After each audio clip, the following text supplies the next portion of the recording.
اعوذ باللہ من الشیطان الرجیم بسم اللہ الرحمن الرحیم سورۃ فاطر مکیہ۔ یہ سورہ فاطر، اس کا ایک نام سورہ ملائکہ بھی ہے۔ تو ترتیب کے لحاظ سے یہ قرآن مجید کی 35ویں سورت ہے اور نزول کے اعتبار سے 43ویں۔ 45 آیات اور 5 رکوع ہیں اس کے۔ تو گزشتہ صورت میں مشرکین کا ذکر تھا کہ انہوں نے فرشتوں کو بھی معبود بنا لیا۔ تو اس صورت میں اللہ تعالیٰ فرماتے ہیں کہ فرشتے معبود نہیں ہیں بلکہ اللہ کی ہی مخلوق ہے۔ اسی طرح صورت میں عقائد کا اس بات اور قیامت کے اس بات پر دلائل قائم کیے جائیں گے۔ تو اس کا آغاز بھی الحمدللہ سے ہو رہا ہے۔ تو اللہ تعالیٰ فرماتے ہیں الحمدللہ، تمام تعریفیں اللہ ہی کے لیے ہیں، فاطر السماوات والارض، پیدا کرنے والے آسمانوں کے اور زمین کے، جاعل الملائکۃ رسلا، بنانے والے فرشتوں کو، رسلا قاصد، پیغام لانے والے۔ اور وہ فرشتے کیسے؟ اولی اجنحۃ، پروں والے، مثنا، دو دو، وثلاثہ، تین تین، ورباع، چار چار۔ تو یہاں مراد تحدید نہیں ہے، مثنا وثلاثہ ورباع میں مراد تحدید نہیں ہے کہ اس سے زیادہ پر نہیں ہو سکتے، بلکہ یہاں مراد کثرت، یہاں مراد کس کو بتلانا ہے؟ کثرت کو بتلانا ہے۔ جیسے بعض روایات میں زیادہ پروں کی تعداد بھی آتی ہے فرشتوں کے لیے۔ تو یہاں یہ جو کہا جا رہا ہے 2 سے 4 تک، یہ مراد تکثیر ہے، تحدید نہیں، کثرت کو بتلانا مقصود ہے۔ یزید فی الخلق ما یشاء، جیسے اس جملے میں فرما رہے ہیں نا کہ اللہ تعالیٰ اضافہ کرتے ہیں تخلیق میں جو وہ چاہتے ہیں۔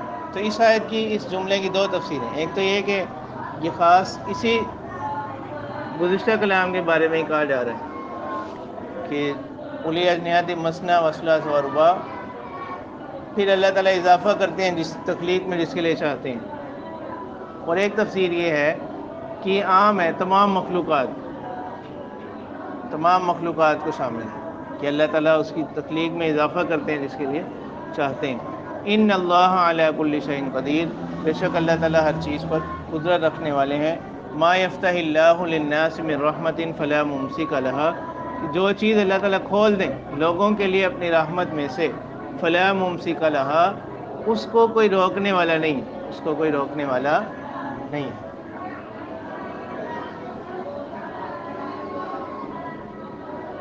جیسے آپ صلی اللہ علیہ وسلم کی دعا میں بھی آتا نا، اللہم لا مانع لما اعطیت ولا معطی لما منعت وما یمسک فلا مرسل لہ من بعد، اور جس چیز کو آپ روک لیں اس کو اس کے بعد کوئی جاری کرنے والا نہیں، فلا مرسل لہ، یعنی اس کو کوئی جاری کرنے والا، بھیجنے والا نہیں، من بعد، اس کے بعد، کہ جب آپ نے روک دی اب کوئی اس کو جاری نہیں کر سکتا۔ ٹھیک ہے، اللہم لا مانع لما اعطیت ولا معطی لما منعت ولا ينفع ذا الجد منک الجد، اور کسی کی کوشش آپ کی کوشش کے مقابلے میں کیا نہیں کر سکتی؟ نفع، فائدہ نہیں دے سکتی۔ تو حضرت ابو ہریرہ رضی اللہ تعالیٰ عنہ کے بارے میں آتا ہے کہ وہ جس وقت بارش ہوتی تو وہ پڑھتے تھے مطرنا بنوء الفتح، اس آیت کی وجہ سے کہ ہم پر بارش کی گئی اللہ کے کھولنے سے، اللہ کی فتح سے، فتح بمعنی کھولنا۔ یہ ایسا مشرکین کا رد ہوتا تھا کہ وہ جس وقت کوئی بارش وغیرہ آتی تو وہ کہتے تھے کہ مطرنا بنوء کذا، کہ ہم پر جو بارش ہوئی ہے وہ فلاں ستارے کی وجہ سے، سیارے کی وجہ سے ہوئی ہے۔ تو ان کے رد میں وہ پھر یوں بولا کرتے مطرنا بنوء الفتح، کہ ہم پر بارش کی گئی اللہ کے فتح سے۔ وَهُوَ الْعَزِيزُ الْحَكِيمُ، اور وہ زبردست حکمت والے ہیں۔ یا ایھا الناس اذکروا نعمت اللہ علیکم، اے لوگو یاد کرو اللہ کی نعمت کو تم پر۔ هل من خالق غیر اللہ یرزقکم من السماء والارض، کہ اللہ تعالیٰ نے کس طرح تمہاری ہستی کو بنایا، پھر تمہارے فائدہ اٹھانے کی تمہاری چیزیں تمہارے ارد گرد رکھ دیں، حل من خالق غیر اللہ، کیا ہے کوئی پیدا کرنے والے اللہ کے سوا، یرزقکم من السماء والارض، کہ جو تمہیں رزق دے دے آسمان سے اور زمین سے. جیسے یہی مضمون سورہ ملک میں اس عنوان سے بیان کیا گیا، امن ھذا الذی یرزقکم ان امسک رزقہ، کون ہے جو رزق دے تمہیں اگر اللہ تعالیٰ اپنے رزق کو روک لے. لا الہ الا ہو، اس کے سوا کوئی معبود نہیں. فانا تؤفکون، تم کہاں الٹے جا رہے ہو، کہاں پھرے جا رہے ہو، یعنی ادھر ادھر جو بہک رہے ہو کہاں پھرے جا رہے ہو. وَإِن يُكَذِّبُوكَ فَقَدْ كُذِّبَتْ رُسُلٌ مِّن قَبْلِكَ. اب اللہ تعالیٰ آپ صلی اللہ علیہ وسلم کو فرماتے ہیں کہ آپ صلی اللہ علیہ وسلم کا جو فریضہ ہے وہ یہ ہے کہ آپ لوگوں کو حق کی طرف بلائیں، اللہ کا جو پیغام ہے وہ لوگوں تک پہنچا دیں. اب اگر لوگ آپ کی تکذیب کرتے ہیں تو ایک بات تو یہ ہے کہ آپ سے پہلے بھی رسول بھیجے گئے، ان کی بھی لوگوں نے تکذیب کی. دوسری بات وہ آگے آ رہی ہے وہ یہ کہ اگر یہ لوگ آپ کی بات کو نہیں مانتے تو آپ اس سے غم زدہ نہ ہوں، رنجیدہ نہ ہوں، تو آپ کا ذمہ اس سے پورا ہو جاتا ہے اللہ کا پیغام پہنچا دینے سے. اگر یہ لوگ نہیں مان رہے تو ان کی اپنی بدعمالیاں ہیں، ان کے سبب سے ان کو نہیں مان رہے، یعنی آپ ان کے لیے بہت زیادہ مشقت میں نہ پڑیں.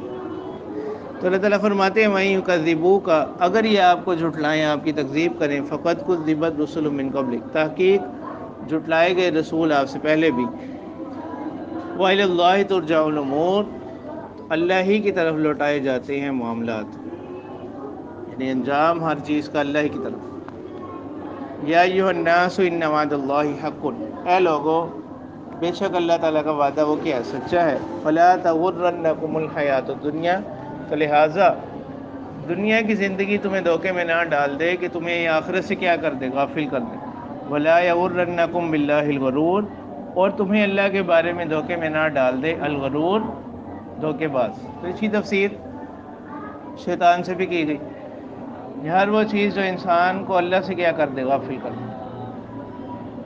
ان الشیطان لکم عدو فاتخذوہ عدوا، اللہ تعالیٰ فرمانے ہیں کہ بے شک شیطان وہ تمہارا دشمن ہے، اس کو اپنا دشمن کیا کرو، شمار کرو. انما یدعو حزبہ، وہ پکارتا ہے اپنی جماعت کو، اپنے گروہ کو، لیکونوا من اصحاب السعیر، تاکہ وہ ہو جائیں اہل دوزخ میں سے. الذین کفروا لهم عذاب شدید، بے شک وہ لوگ جنہوں نے کفر کیا ان کے لیے سخت عذاب ہے. اور والذین آمنوا وعملوا الصالحات، جو لوگ ایمان لائے اور انہوں نے اچھے اعمال کیے ان کے لیے مغفرت اور بڑا اجر ہے. افمن زین له سوء عملہ فرآہ حسنا، اب یہاں سے دو لوگوں کا تقابل ذکر کیا جا رہا ہے. ایک تو وہ شخص جو اللہ تعالیٰ کی نافرمانیوں میں لگا ہوا ہے، اور وہ شخص جو اللہ تعالیٰ کا فرما بردار ہے. یعنی ایک شک کو بیان کیا گیا ہے، دوسری اسی کے ضمن میں خود معلوم ہو رہی ہے. ٹھیک ہے، تو اللہ تعالیٰ فرماتے ہیں کہ یہ دونوں لوگ برابر نہیں ہو سکتے. افمن زین له سوء عملہ، کیا وہ شخص کہ مزین کر دیے گئے اس کے لیے اس کے برے اعمال، یعنی اس کو اچھے کر کے دکھلائے گئے. یعنی شیطان کا دھوکہ اور اس کی چال یہی ہوتی ہے نا کہ وہ انسان کو جو برائیاں ہیں ان کو بھی مزین کر کے دکھلاتا ہے، تو پھر وہ ان کو برائی نہیں سمجھتا، یا اس کو توبہ کی توفیق مشکل ہو جاتی ہے. اور اسی طرح بسا اوقات یہ ہوتا ہے کہ بہت سے ایسے کام جو شریعت کے احکام سے نہیں ہوتے، شریعت کی طرف سے ان کا حکم نہیں ہوتا، انسان ان کو کرتا ہے، پھر ادھر سے شیطان اس کو اور تسلی دیتا ہے اور وہ اس کو یہ باور کرواتا ہے کہ یہ جو عمل ہے یہ تو بڑا اچھا عمل ہے، اسلام کی نگاہ میں بڑا اچھا عمل ہے. اس سے پھر کیا ہوتا ہے، وہ اور اس میں پھر زیادہ بڑھتا چلا جاتا ہے. جیسے بدعات، اب عام اگر کوئی شخص گناہ کر رہا ہے اور وہ اس کو گناہ سمجھ بھی رہا ہے تو اس سے تو یہ امید ہوتی ہے کہ کسی وقت یہ کیا کر لے گا، توبہ کر لے. اب ایک شخص کوئی ایسا کام کر رہا ہے جس کی اسلام نے تعلیم ہی نہیں دی، پھر وہ اس کو سمجھ بھی کیا رہا ہے، دین کا حصہ یا ثواب کا کام سمجھ رہا ہے. جیسے بدعات ہوتی ہیں، بدعت اسی ہو جاتے ہیں کوئی بھی نیا کام، یعنی ہر، اور دین کی اصطلاح میں بدعت سے مراد ایسا کام جس کے کرنے کا اللہ اور اس کے رسول صلی اللہ علیہ وسلم نے حکم نہیں دیا، اس کو کرنا، پھر اس کو دین کا حصہ سمجھنا، ضروری سمجھنے لگ جانا کہ جس کام کو اللہ اور اس کے رسول صلی اللہ علیہ وسلم نے ضروری یا فرض قرار نہیں دیا اس کو ضروری اور لازم قرار دے دینا، یہ کیا ہے بدعت؟ تو اب ایسے شخص کی واپسی کی امکان اور امید بھی نہیں آتی، تو اب شیطان اس کو مزید دھوکے دیتا رہتا ہے۔ تو اسی کو بیان کیا جا رہا ہے، افمن زین لہ سوء عملہ، کیا وہ شخص کہ مزین کر دیے گئے اس کے لیے اس کے برے عمل، فرآہ حسنا، اور وہ دیکھتے ہیں ان کو اچھے عمل۔ اور دوسری شک اس کی کیا ہے کہ وہ شخص جو خیر کی راہ پر چل رہا ہے، ہدایت کی راہ پر چل رہا ہے، فرمانبرداری کی راہ پر چل رہا ہے، یہ دونوں برابر نہیں ہو سکتے۔ فإن اللہ یضل من یشاء ویہدی من یشاء، اللہ تعالیٰ راہ سے ہٹاتے ہیں جس کو چاہتے ہیں، ویہدی من یشاء، اور جس کو چاہتے ہیں ہدایت دیتے ہیں۔ فلا تذهب نفسک علیہم حسرات، آپ کا نفس نہ چلا جائے علیہم ان پر، حسرات افسوس کرتے ہوئے، پریشانی کا اظہار کرتے ہوئے، یعنی آپ ان کی وجہ سے اپنا جی نہ گھٹائیں، ایسا نہ ہو کہ آپ ان کے خوف میں کیا ہو جائیں، ہلاک ہو جائیں۔ ٹھیک ہے کہ یہ لوگ ایمان نہیں لا رہے، آپ کی دعوت کو کیا نہیں کر رہے، قبول نہیں کر رہے۔ سورہ شعراء میں بھی اللہ تعالیٰ فرماتے ہیں لعلک باخع نفسک الا یکونوا مؤمنین، تو اللہ تعالیٰ فرما رہے کہ ان کی وجہ سے ایسی فکر میں نہ پڑیں کہ اس کا نقصان آپ کو ہو۔ ان اللہ علیم بما یصنعون، بے شک اللہ تعالیٰ جاننے والے ہیں جو وہ کر رہے ہیں۔ واللہ الذی ارسل الرياح،